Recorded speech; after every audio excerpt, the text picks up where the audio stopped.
Hola amigos, acá estamos disfrutando de un paseo en la tarde ya, acá en el Pinar,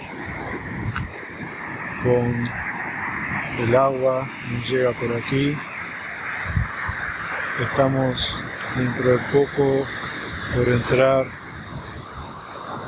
en el invierno. Faltan un par de decenas de días. Está fresco, pero no mucho. Nuevamente hace tal vez unos 15 grados, empiezan a caer algunas gotas, el cielo está bastante amenazante. Y la idea de hoy es aprovechar este paseo para reflexionar, capaz que sobre el cambio. Sí, sobre el cambio puede ser perfecto. Vean, especialmente para aquellas personas que quieran cambiarse a sí mismas, o sobre todo aquellas personas que consideren que debe cambiar la sociedad o tiene que cambiar la sociedad. Esto nos va a dar material suficiente para una buena charla. Cambio implica un movimiento, una ruptura del status quo. Entonces, uno de los problemas que uno ve cuando alguien se lanza, por ejemplo, a cambiar o intentar cambiar a un aspecto social, es el siguiente. Nosotros, como individuos, somos la contracción o el resumen de la sociedad. De alguna manera, la sociedad ha influenciado en todo nuestro proceso madurativo, en todo nuestro desarrollo desde la infancia hasta ahora, y ese gran sistema de influencias al que podemos llamar cultura o educación, y que para mí son términos prácticamente equivalentes. Yo por lo menos lo manejo así, admito otras interpretaciones. Decía que todo ese sistema de influencias es la cultura, y de alguna manera la cultura nos educa, ya sea para bien o para mal. Entonces, de alguna forma también somos el producto de esa cultura que deseamos querer cambiar. Entonces, la pregunta es si antes de cambiar la sociedad, o al menos al mismo tiempo, uno no debería preocuparse de cambiar como individuo, porque de otra forma nosotros de alguna manera, con nuestra propuesta siempre vamos a dejar nuestra impronta en ella. La idea es entonces si debe cambiar la sociedad o debe cambiar el individuo, los dos al mismo tiempo. Si decidimos cambiar la sociedad sin que cambiemos nosotros, primero que todo esto parece sonar algo medio complicado, al menos, porque partimos del hecho de que yo no tengo que cambiar. Y si un grupo de personas se deciden a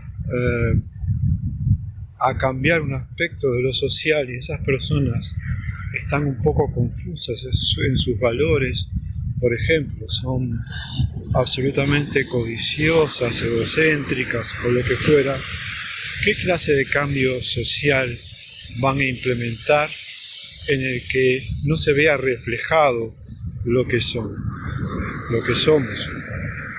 Por lo tanto, el cambio individual se impone. Siempre tomo como ejemplo una frase que escuché a una profesora de, de- de psicología. Decía, a la sociedad la construimos todos. Y yo digo que a la sociedad, si eso es verdad, cosa que estoy de acuerdo, la sociedad la construimos todos. Imagínense esto de una manera bien lógica. Si es verdad que la construimos todos, entonces nos hacemos responsables de lo bueno que tiene la sociedad. También es verdad que la destruimos todos, en alguna medida. Lo individual impacta en lo social, o sea, lo que somos nosotros está impactando hoy y ha impactado desde el inicio de nuestra existencia en lo colectivo.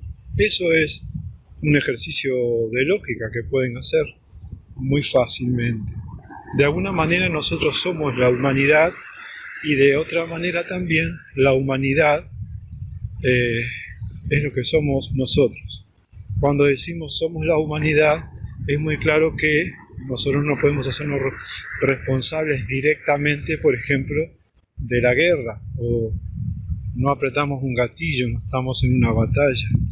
Pero, por ejemplo, en este caso, nuestra propia violencia no es un compartimento estanco. No somos Robinson Crusoe viviendo en una isla. La sociedad no tiene compartimentos estancos. Y la violencia lo usamos como ejemplo, es un movimiento. Es un movimiento. Es un movimiento que comienza en el individuo y de alguna manera se transmite a lo social. Por supuesto que con diferentes grados. Cuando la violencia toma un aspecto social o adquiere una faceta social o colectiva, por supuesto que es mucho más drástica, mucho más espectacular y tiene repercusiones mucho mayores que nuestra violencia pequeña.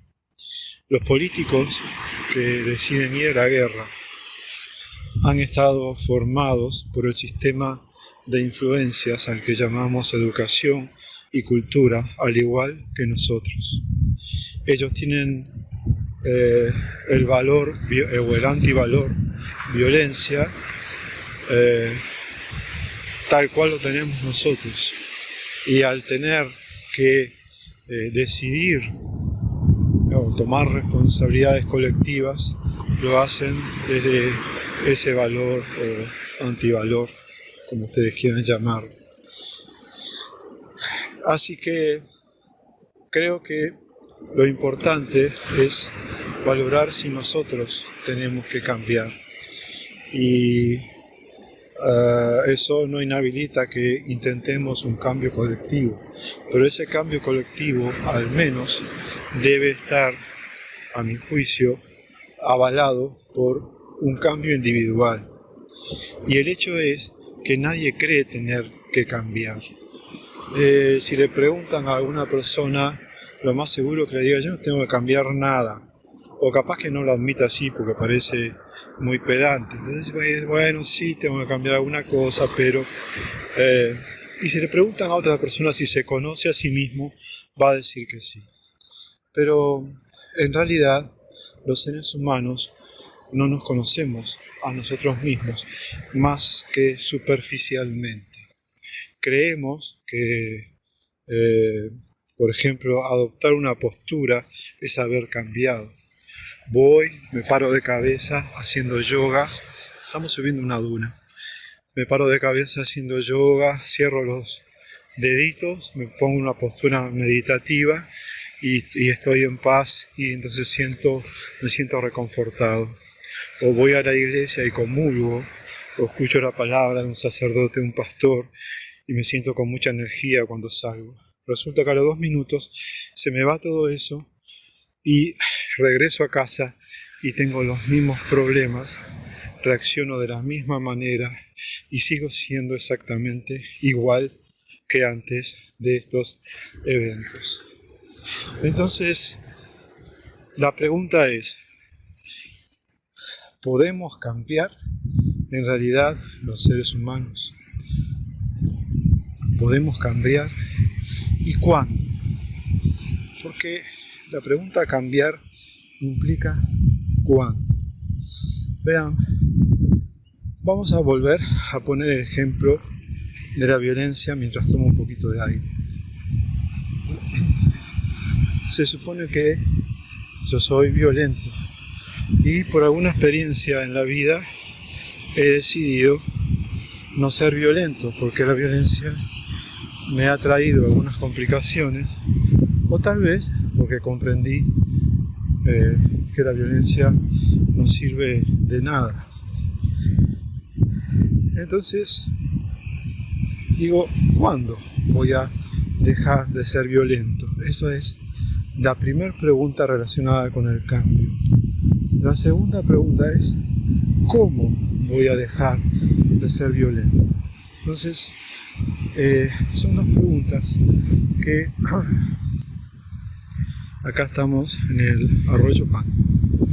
En el canal Olo Deporte, que también tenemos, lo mostramos en un ejercicio de running. Ahí vienen unos surferos, surfers, o como quieran llamarle, que acaban de salir del agua. Bueno, entonces, retomando, la pregunta es, ¿cuándo cambiar y cómo cambiar? Eso es, por lo menos, la pregunta que nos hacemos nosotros cuando queremos dejar de ser violentos. Y casi que estamos implorando por un método. Dame un método para dejar de cambiar. Y entonces ahí vienen todos los especialistas en métodos que en realidad, entre paréntesis, a mi juicio, ellos nos precisan a nosotros, pero nosotros no los precisamos a ellos. Lo único que necesitamos para cambiar es no hacernos trampas. Trampas con esas preguntas que son básicamente inapropiadas. Una pregunta errada nos conduce a un movimiento, a una respuesta errada. Cuando yo me pregunto, soy violento, vuelvo al ejemplo, estamos en el tema cambio, reflexionando al aire libre. Cuando yo me pregunto, ¿cómo voy a cambiar? Ya estoy ofreciendo una resistencia, porque ese cómo implica, por supuesto, que un método, y por lo tanto implica un cuándo, porque cuando se supone, con esa misma pregunta, que es en sí mismo una resistencia a abandonar la violencia, se supone que yo voy a dejar de ser violento mañana. Yo ya me tracé esa meta. Vean, esa cuestión es una cuestión muy curiosa, porque el ser humano es especialista, nosotros somos especialistas en trasladar los aspectos que son obvios del mundo físico al psicológico. Y miren, para hacer una casa yo necesito tiempo. Para caminar estos pasos yo necesito tiempo. Hace un rato que estamos caminando. Para hablar yo necesito tiempo. Para ir hilando los pensamientos necesito tiempo. Muy bien. La ola necesita un tiempo para llegar acá desde que se forma, para llegar a la orilla. Entonces, somos especialistas en cuando nos proponemos esta cuestión del cambio, por ejemplo, ahí se nota muy claramente, en trasladar los patrones que usamos en la vida física y que son absolutamente necesarios en la vida física a lo psicológico. Entonces, para hacer una casa, para hacer una guitarra, necesito un método y un tiempo. Para realizar una operación, un cirujano necesita métodos y tiempo. Entonces suponemos que para cambiar también necesitamos un método y tiempo. Con eso hemos caído en nuestra propia trampa. Y les voy a explicar ahora cuál es. Cuando yo digo voy a cambiar mañana con el método, por ejemplo, psicoanálisis o el yoga me va a hacer menos violento, la meditación, mañana voy a ser violento, o cuando aprenda, o cuando tome un curso, ¿qué sucede? Me tracé una meta psicológica, dejar de ser violento. En una carrera, una meta, repito, por ejemplo, otro ejemplo más, es lógica. Pero cuando quiero cambiar, me trazo el hecho de no ser violento como una meta. O sea, el ahimsa de Gandhi lo traslado hacia el futuro y digo, bueno, cuando sea lo suficientemente sabio, cuando tenga los conocimientos, cuando el terapeuta me guíe, cuando, y durante todo ese tiempo lo único que he hecho fue habilitarme a mí mismo a continuar siendo violento hasta que llegue ese tiempo, que nunca llega. ¿Se entiende? Por eso, el método para cambiar en sí mismo es una resistencia al cambio. Y el ponerle pero, por ejemplo decir, bueno, pero eso no es tan fácil porque yo estoy condicionado, bla, bla, bla, también es una resistencia a cambiar y por lo tanto es una trampa. Bien, en otro momento cuando podamos realizar otro video, vamos a centralizarnos en el hecho mismo de la expresión soy violento, soy esto, y uno podría considerar que uno es eso. Y yo cuestiono esta afirmación que han sido mantenida por muchos grandes pensadores. Pero vamos a interpretarla tal cual la manera habitual y por la que uno se ve a sí mismo. Entonces uno dice, yo soy violento y tengo que dejar de ser violento. Bueno, cuando uno comprende en realidad todo el movimiento de la violencia, cuando uno ve que la violencia está relacionada, entre muchas cosas, con nuestros apegos, aquellos aspectos de la vida con los que nos identificamos y a los que no queremos perder, con la defensa. La defensa tiene en sí misma la semilla de la ofensa y por lo tanto de la violencia. Cuando uno ve el horror de la guerra, de la que no somos simplemente espectadores, sino que también de alguna manera con nuestra violencia somos un poquitito, al menos, partícipes, repito, porque no hay compartimentos estancos. Cuando uno ve todo eso, cuando ve lo que implica la violencia, cuando comprende a la violencia, cuando la observa en su propia vida, cuando toma, a mí no me gusta mucho la palabra observación, prefiero cuando uno toma conciencia, se da cuenta de la violencia en su propia vida, cómo se está expresando, cómo es un movimiento que hemos adquirido desde pequeños, cómo es un condicionamiento para actuar en términos de violencia cuando se presenten ciertas circunstancias iguales o nuevas, pero que nos toquen determinada tecla. Cuando uno comprende todo ese mecanismo de la violencia y no es mañana, es hoy, uno lo ve, toma conciencia y en ese mismo momento la violencia toca a su fin. No hay un mañana para el individuo que quiere cambiar. El cambio es ahora, hoy. No posterguen, no se posterguen. No debemos postergarnos, no tenemos que hacernos trampas a nosotros mismos. El cambio no es autosugestión, no es una pose, no es una postura frente a la vida, es un hecho, como la carne y el hueso de la que estamos constituidos. Entonces, la violencia, en este caso, toca a su fin. Nos vemos en el próximo video. Miren, ahí tenemos un surfer por allí, en una pequeña ola, pero disfrutando de la vida en este invierno casi que ya se nos está presentando. Un abrazo a todos.